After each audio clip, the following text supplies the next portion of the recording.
MCom के सभी छात्रों का मेरा नमस्कार। और आज मैं कॉर्पोरेट लीगल फ्रेमवर्क का फोर्थ लेक्चर प्रेजेंट कर रहा हूँ।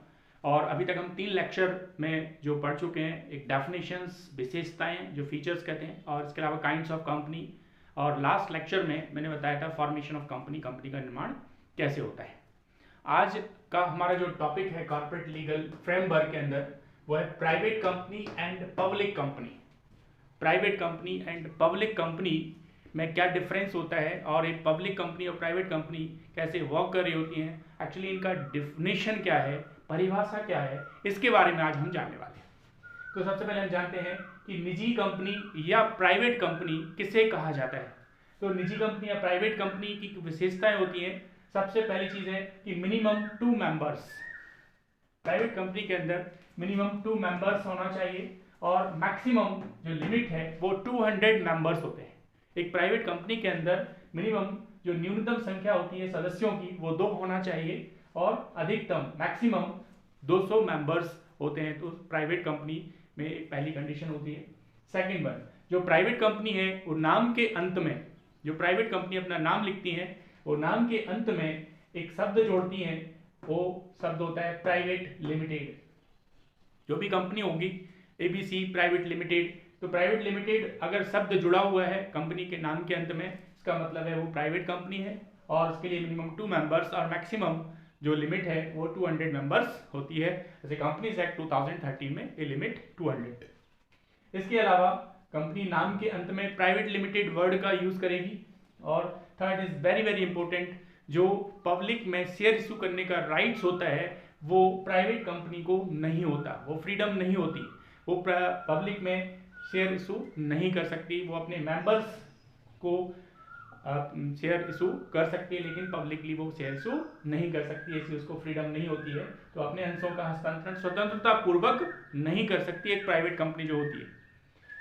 तो प्राइवेट कंपनी में 3 बातों को आपको याद रखना है कि अगर प्राइवेट कंपनी किसे कहा जाएगा, जिसमें मिनिमम 2 मेंबर्स, मैक्सिमम 200 मेंबर्स। इसके नाम के अंत में जो कंपनीज होती हैं वो प्राइवेट लिमिटेड वर्ड का यूज कर रही होती हैं, और ये अपने शेयर्स का फ्रीडम नहीं होती इनको इश्यू करने की, स्वतंत्रता पूर्वक हस्तांतरण नहीं कर सकती है। दूसरा नंबर आता है सार्वजनिक कंपनी, जिसको बोला जाता है पब्लिक कंपनी। पब्लिक कंपनी क्या होती है? तो पब्लिक कंपनी में जो मिनिमम मेंबर्स होते हैं वो 7 होते हैं, 7 मेंबर्स होना जरूरी है, और मैक्सिमम अनलिमिटेड होते हैं। मैक्सिमम की कोई लिमिट नहीं है, अनलिमिटेड है, अधिकतम असीमित मेंबर्स हो सकते हैं एक पब्लिक सार्वजनिक कंपनी के अंदर। सेकंड, सार्वजनिक कंपनी में जो कंपनी अपने नाम के अंत में लिमिटेड वर्ड जोड़ती है, लिमिटेड वर्ड का यूज किया जाता है। तो सार्वजनिक कंपनी अपने नाम के अंत में लिमिटेड वर्ड का प्रयोग करती है, यूज करती है। Third one, public company public में शेयर इशू कर सकती है, पूरी तरह से फ्रीडम होती है। पब्लिक में वो एक प्रपोजल रखती है, और उसके बाद एप्लीकेशंस आती है शेयर्स के लिए, फिर अलॉटमेंट होता है, then first call and second call, एक पूरा प्रोसेस होता है इश्यू ऑफ शेयर्स का, जो पब्लिक कंपनी के द्वारा किया जा सकता है। तो अभी हमने देखा कि प्राइवेट कंपनी और पब्लिक कंपनी को कैसे डिफाइन किया गया है, क्या विशेषताएं उसकी होंगी। अब हम सेकंड पार्ट यहाँ पे देखने वाले हैं कि difference between private company and public company. निजी कंपनी और प्राइवेट कंपनी में क्या निजी कंपनी और सार्वजनिक कंपनी में क्या अंतर है। तो यहाँ पर हम देख चुके हैं कि पहला अंतर हम देखते हैं प्राइवेट कंपनी के अंदर कि मिनिमम 2 और मैक्सिमम 200 मेंबर्स की कंडीशंस होती है, कि कम से कम 2 मेंबर्स का होना जरूरी है, और मैक्सिमम 200 मेंबर्स होना चाहिए। वैसे ही पब्लिक कंपनी के अंदर मिनिमम 7 मेंबर्स की रिक्वायरमेंट्स होती है, मिनिमम 7 मेंबर्स, और मैक्सिमम की जो लिमिट है वो अनलिमिटेड है, असीमित है, कितने भी मेंबर्स हो सकते हैं। थर्ड डिफरेंस हम देखेंगे कि जो प्राइवेट कंपनीज होती हैं वो अपना नाम जब लिखते हैं तो नाम के अंत में, end of the name, private limited word add कर देती हैं, जोड़ देती हैं। ये उनकी पहचान होती है कि वो प्राइवेट कंपनी है। तो प्राइवेट लिमिटेड वर्ड अगर लिखा है, मीन वो निजी कंपनी है, प्राइवेट कंपनी है, और उन पर वो सारे रूल्स एप्लीकेबल्स होंगे जो प्राइवेट कंपनी के लिए होते हैं। सेकेंड पॉइंट यहाँ पर इसमें पब्लिक कंपनी में कि केवल ए लिमिटेड वर्ड का यूज करती है। जो प्राइवेट कंपनी है वो प्राइवेट लिमिटेड वर्ड का यूज करेंगी, लेकिन जो पब्लिक कंपनीज है वो नाम के अंत में सिर्फ और सिर्फ केवल लिमिटेड वर्ड का यूज करती हैं, लिमिटेड जोड़ती हैं। Third one, share not transferred. जो प्राइवेट कंपनीज हैं वो पब्लिकली ट्रांसफर नहीं कर सकती शेयर्स को, डिवेंचर्स को, लेकिन जो पब्लिक कंपनीज होती हैं ट्रांसफर ऑफ शेयर्स, अपने शेयर्स, कंपनी के शेयर्स मार्केट में इशू कर सकती हैं, पब्लिकली प्रपोजल दे सकती हैं, इशू कर सकती हैं। फोर्थ डिफरेंस, एक प्राइवेट कंपनी इन रजिस्ट्रेशन कराने के ठीक बाद, रजिस्ट्रेशन की प्रोसेस पूरी होने के बाद अपना बिजनेस प्रारंभ कर सकते हैं, बिजनेस स्टार्ट कर सकते हैं, बिगिन कर सकते हैं, लेकिन एक पब्लिक कंपनी को रजिस्ट्रेशन सर्टिफिकेट मिलने के बाद बिजनेस स्टार्ट करने का सर्टिफिकेट भी लेना जरूरी होता है, इनकॉर्पोरेशन सर्टिफिकेट लेना जरूरी होता है।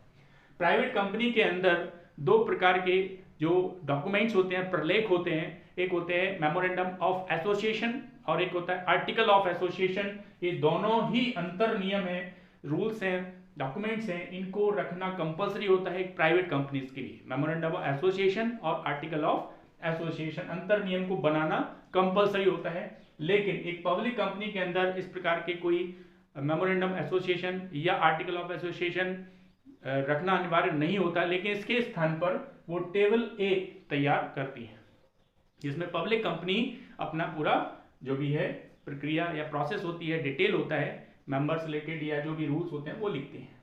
इसके अलावा 6 नंबर पॉइंट्स पे आए, डायरेक्टर का रिटायरमेंट। एक प्राइवेट कंपनी के अंदर डायरेक्टर का रिटायर होना जरूरी नहीं है।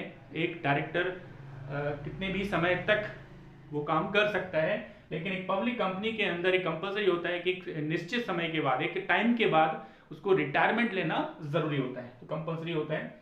और मिनिमम एक प्राइवेट कंपनी के अंदर मिनिमम 2 डायरेक्टर्स, 2 संचालकों का होना जरूरी है, और ये मिनिमम जो 2 डायरेक्टर्स होंगे, जो भी एनुअल जनरल मीटिंग्स होती है उसमें जो भी नया पॉलिसीज बनाना है, नया डिसीजन लेना है, तो एक डायरेक्टर के द्वारा एक प्रपोजल रखा जाता है। तो मिनिमम 2 डायरेक्टर्स होना जरूरी है प्राइवेट कंपनी के अंदर, और एक पब्लिक कंपनी के अंदर मिनिमम 3 डायरेक्टर्स का होना जरूरी है। 3 डायरेक्टर्स होना जरूरी होता है एक पब्लिक कंपनी के अंदर। तो आज के जो टॉपिक में एमकॉम के स्टूडेंट्स के लिए लेक्चर 4 था, corporate legal framework. Corporate legal framework में प्राइवेट कंपनी और पब्लिक कंपनी के बारे में जो डेफिनेशन बताया गया है कि पहले प्राइवेट कंपनी क्या होती है और पब्लिक कंपनी क्या होती है और दोनों में क्या डिफरेंस है। इसके अलावा नेक्स्ट वीडियो में memorandum of association and article of association क्या होता है, पार्षद सीमा नियम, पार्षद अंतर नियम को लेकर के नेक्स्ट वीडियो में फिर से आऊँगा। और आप चैनल को सपोर्ट करने के लिए चैनल को सब्सक्राइब करें, लाइक करें। और ऐसे काफ़ी स्टूडेंट्स हैं जो बड़ी बड़ी क्लासेस में नहीं जा सकते, तो उनको भी हेल्प होगी अगर आप मेरे चैनल को सपोर्ट करते हैं और अपने दोस्तों को शेयर करते हैं। तो बेल आइकन को अगर हम प्रेस करते हैं तो आपको नया वीडियो सबसे पहले नोटिफिकेशन मिल जाता है।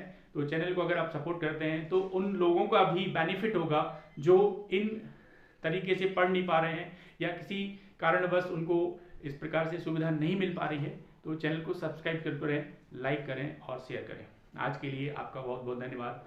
घर पर रहें, सुरक्षित रहें और अपना और परिवार का ध्यान रखें। इसी शुभकामना के साथ नेक्स्ट लेक्चर में जल्दी से जल्दी हम मिलते हैं। Thank you very much.